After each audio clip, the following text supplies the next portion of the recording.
ನಾವೆಲ್ಲರೂ ಮೂವೀಸ್ ಗಳಲ್ಲಿ ಅಥವಾ ಸೀರೀಸ್ ಗಳಲ್ಲಿ ರಾಬರಿ ಸೀನ್ಸ್ ಗಳನ್ನ ನೋಡಿ ಥ್ರಿಲ್ ಆಗೇ ಇರ್ತೀವಿ. ಯಾಕೆಂತಂದ್ರೆ ಆ ಸೀನ್ಸ್ ಗಳು ಅಷ್ಟು ಸಸ್ಪೆನ್ಸ್ಫುಲ್ ಆಗಿರ್ತವೆ. ಆದ್ರೆ ಅದೇ ತರ ನಿಜ ಜೀವನದಲ್ಲೂ ಕೂಡ ಮೂವಿಲಿ ನಡೆಯೋ ತರನೇ ತುಂಬಾ ಡಿಫ್ರೆಂಟ್ ಆಗಿ ಹಾಗೆ ತುಂಬಾನೇ ಥ್ರಿಲ್ಲಿಂಗ್ ಆಗಿರುವಂತ ಕಥೆಗಳು ನಡೆದ್ರೆ ಹೇಗಿರುತ್ತೆ. ಹೌದು, ಇನ್ಮೇಲೆ ನಾವು ಅಂತದ್ದೇ ನಿಜ ಜೀವನದಲ್ಲಿ ನಡೆದಿರುವಂತ ರಾಬರೀಸ್ ಗಳನ್ನ, ಬರೀ ರಾಬರೀಸ್ ಗಳಲ್ಲ, ದ ಗ್ರೇಟೆಸ್ಟ್ ರಾಬರೀಸ್ ಗಳನ್ನ ನಿಮ್ಗೆ ಎಪಿಸೋಡ್ ವೈಸ್ ತಿಳಿಸ್ಕೊಡ್ತಾ ಹೋಗ್ತೀವಿ. ಸೊ ವಿಡಿಯೋದ ಕೊನೆವರೆಗೂ ನನ್ನ ಜೊತೆ ಇರಿ ಅಂತ ಹೇಳ್ತಾ ಇವತ್ತಿನ ಮೊದಲನೇ ಎಪಿಸೋಡ್ ಅನ್ನ ಶುರು ಮಾಡೋಣ.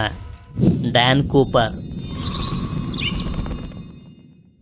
ನೀವೇ ಒಂದ್ಸಲ ಯೋಚನೆ ಮಾಡಿ, ಒಬ್ಬ ಕಳ್ಳ ದುಡ್ಡನ್ನ ತಗೊಂಡು ಆಕಾಶದಲ್ಲಿ ಮಾಯ ಆಗೋಗ್ತಾನೆ. ಅವಾಗ ನಾವು ಅವನನ್ನ ಎಲ್ಲಂತ ಹುಡ್ಕೋದು. ಯಾಕೆ ಇದನ್ನೆಲ್ಲ ಹೇಳ್ತಿದ್ದೀನಿ ಅಂತಂದ್ರೆ 50 ವರ್ಷಗಳ ಹಿಂದೆ ಇದೇ ತರದ ಒಂದು ಘಟನೆ ಅಮೆರಿಕದಲ್ಲಿ ನಡೆದೋಗಿದೆ. ಈ ಘಟನೆ ನಡೆದಿದ್ದು ನವೆಂಬರ್ 24, 1971ರಲ್ಲಿ. ಡ್ಯಾನ್ ಕೂಪರ್ ಅನ್ನೋ ಒಬ್ಬ ವ್ಯಕ್ತಿ ಅಮೆರಿಕದ ಪೋರ್ಟ್ಲೆಂಡ್ ನಿಂದ ಸಿಯಾಟಲ್ಗೆ ಒಂದು ಟಿಕೆಟ್ ಅನ್ನ ತಗೋತಾನೆ. ಆಗಿನ ಕಾಲದಲ್ಲಿ ಜಾಸ್ತಿ ಸೆಕ್ಯೂರಿಟಿ ಚೆಕ್ ಇಲ್ಲದೆ ಇದ್ದಿದ್ರಿಂದ ಕೂಪರ್ ಅವನ ಬ್ರೀಡ್ ಕೇಸ್ ಅನ್ನ ತಗೊಂಡು ಆರಾಮಾಗಿ ಪ್ಲೇನ್ ನ ಒಳಗಡೆ ಬಂದು ಕೂತ್ಕೋತಾನೆ. ನಂತರ ಪ್ಲೇನ್ ಟೇಕ್ ಆಫ್ ಆಗುತ್ತೆ. ಆಗ ಕೂಪರ್ ಹತ್ರದಲ್ಲೇ ಇದ್ದಂತ ಒಬ್ರು ಅಟೆಂಡರ್ ಅನ್ನ ಕರೆದು ಅವರಿಗೆ ಒಂದು ಚೀಟಿನ ಕೊಡ್ತಾನೆ. ಅದ್ರಲ್ಲಿ ಕೂಪರ್ ಬರ್ದಿರ್ತಾನೆ, ನನ್ನ ಹತ್ರ ಒಂದು ಬಾಂಬ್ ಇದೆ ಅಂತ.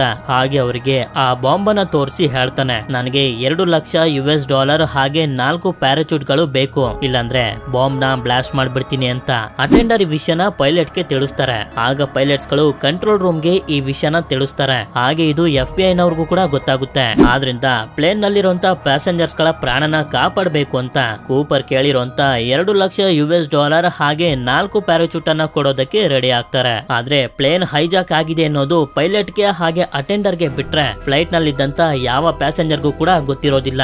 ಆದ್ರಿಂದ ಪ್ಲೇನ್ ನಲ್ಲಿ ಸ್ವಲ್ಪ ಪ್ರಾಬ್ಲಮ್ ಆಗಿದೆ ಅಂತ ಪ್ಯಾಸೆಂಜರ್ಸ್ ಗಳಿಗೆ ಹೇಳಿ ಪ್ಲೇನ್ ಅನ್ನ ಅಲ್ಲೇ ಹತ್ರದಲ್ಲಿರುವಂತ ಏರ್ಪೋರ್ಟ್ ನಲ್ಲಿ ಲ್ಯಾಂಡ್ ಮಾಡಿಸ್ತಾರೆ. ಅಲ್ಲಿಂದಾನೆ ಕೂಪರ್ ಕೇಳಿದಂತ $2,00,000 ಹಾಗೆ 4 ಪ್ಯಾರಾಚೂಟ್ ಅನ್ನ ಅವನಿಗೆ ಕೊಡ್ತಾರೆ. ಆದ್ರೆ ಇವನ್ ಮಾತ್ರ ಪ್ಲೇನ್ ಅನ್ನ ಮೆಕ್ಸಿಕೋಗೆ ತಗೊಂಡು ಹೋಗೋದಕ್ಕೆ ಹೇಳ್ತಾನೆ. ಸರಿ ಅಂತ ಹೇಳಿ ಪೈಲಟ್ ಗಳು ಕೂಡ ಫ್ಲೈಟ್ ಅನ್ನ ಮೆಕ್ಸಿಕೋ ಕಡೆಗೆ ತಗೊಂಡು ಹೋಗ್ತಾರೆ. ಈ ಕಡೆ FBI ನವರು ಕೂಡ ಹೇಗಾದ್ರೂ ಮಾಡಿ ನಾವು ಕೂಪರ್ ನ ಹಿಡಿಲೇಬೇಕು ಅಂತ ಅವ್ರಿಗಿಂತ ಮೊದ್ಲೇನೆ ಒಂದಷ್ಟು ಪೊಲೀಸರನ್ನ ಮೆಕ್ಸಿಕೋದ ಏರ್ಪೋರ್ಟ್ ಗೆ ಕಳಿಸ್ತಾರೆ. ಪ್ಲೇನ್ ಬಂದು ಮೆಕ್ಸಿಕೋದ ಏರ್ಪೋರ್ಟ್ ನಲ್ಲಿ ಲ್ಯಾಂಡ್ ಆಗ್ತಿದ್ದಂಗೆನೆ ಪೊಲೀಸರು ಅಲ್ಲಿಗೆ ಬಂದು ಒಳಗಡೆ ಎಲ್ಲ ಚೆಕ್ ಮಾಡಿದಾಗ ಅವರಿಗೆ ಗೊತ್ತಾಗುತ್ತೆ ಪ್ಲೇನ್ ನಲ್ಲಿ ಡ್ಯಾನ್ ಕೂಪರ್ ಇಲ್ಲ ಅಂತ.